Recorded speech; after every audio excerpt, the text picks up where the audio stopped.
My name is Craig Bradshaw. Been a keen runner now for about 20 years. Started off with about 5-mile distances, up to the point now where the furthest I've ran in a single go is about 40 miles. But generally my preferred distance is marathon distance, so 26.2 miles. What first got me into running was I used to play football for Blackburn Rovers as a goalkeeper. Got to about 15 years old, 16 years old, stopped growing, so wasn't really suitable for a goalkeeper anymore. Moved to centre midfield, played for a bit longer but then got bored. That's kind of what led me to try just going for a run one day, which ended up being 5 miles, and for at least 2 days after that, my legs were in pure agony. So yeah, the marathon as a race, I did my first one in 2010. I decided to do Berlin.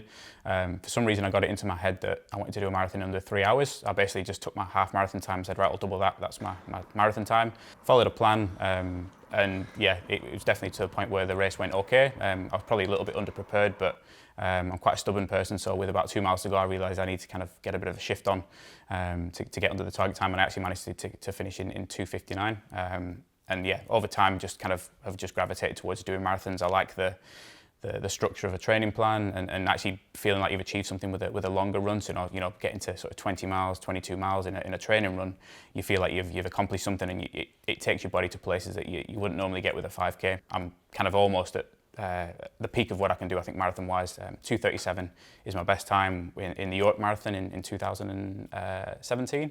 I finished 7th, got about 100 quid prize money, which is the most prize money I've ever got, or the only prize money I've ever got, to be honest. But yeah, 2:37 is something I could be really proud of, because it took a lot of time. I was doing maybe upwards of 100 miles a week training before I had kids, where I could do 2 runs a day, 24 miles on a weekend, that sort of stuff. But yeah.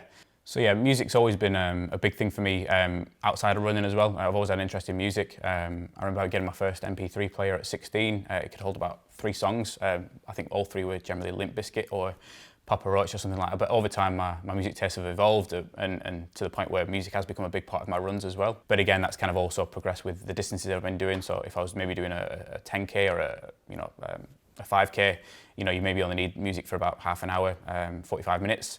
But as you're kind of going up through the distances, half marathons, you may be talking an hour and a half, 2 hours. But so finding music that kind of fits the run that you're doing is part of the challenge for a run for me as well. Is finding the music that kind of sets the mood and kind of takes you on that journey from starting off at a very sort of easy pace, just to ease yourself into it, all the way through to getting you to the work rate that you need to be at. I've been a big fan of Knuckle Running Club ever since I first came across them.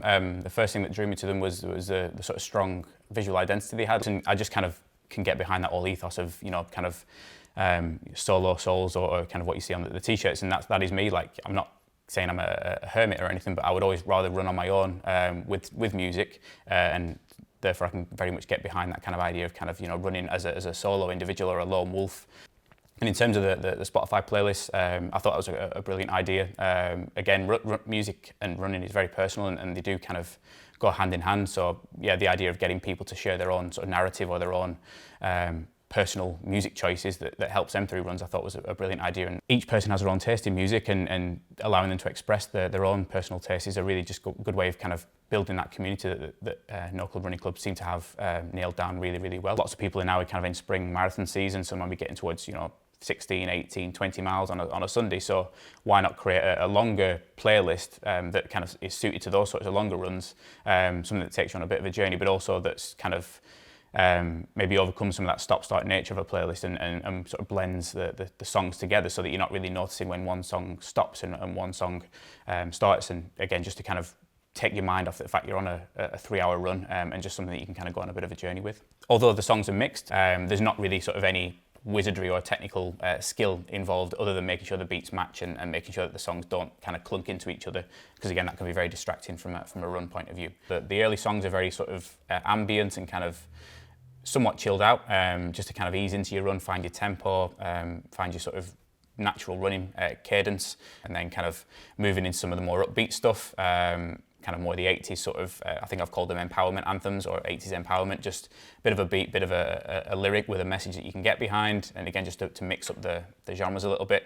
And then from there, it kind of gets a bit cosmic and just kind of very spacey. And then you get to about an hour when it starts to get a bit more up-tempo, again, just to kind of reflect that point in the run where you've got maybe 6 miles in, or you've got 8 miles in, and you're an hour down, and you just kind of need to kind of just maintain that pace, and the music again is designed to help you through that. from that point onwards, it's pretty much all downhill, pure driving electro techno stuff to kind of take you into that final hour. And alongside that, or throughout the mix, I've kind of interspersed some clips of inspirational runners. So there's some Eliud Kipchoge in there, there's some very well-known ultra runners in there, just to kind of give you a bit of a motivation or a bit of a mantra that you can get behind. So yeah, you'll definitely go on a journey with the mix. Whether or not you like every single song, that's another question. But hopefully, you know, the fact that these songs are all personal to me and these songs have all helped me through particular runs that I've been on, you should hopefully maybe absorb some of that power and kind of put it into practice with your own sort of long training runs as well. So I do hope you enjoy it. If you don't, then I'm sorry. But at least you've had something to listen to for 3 hours.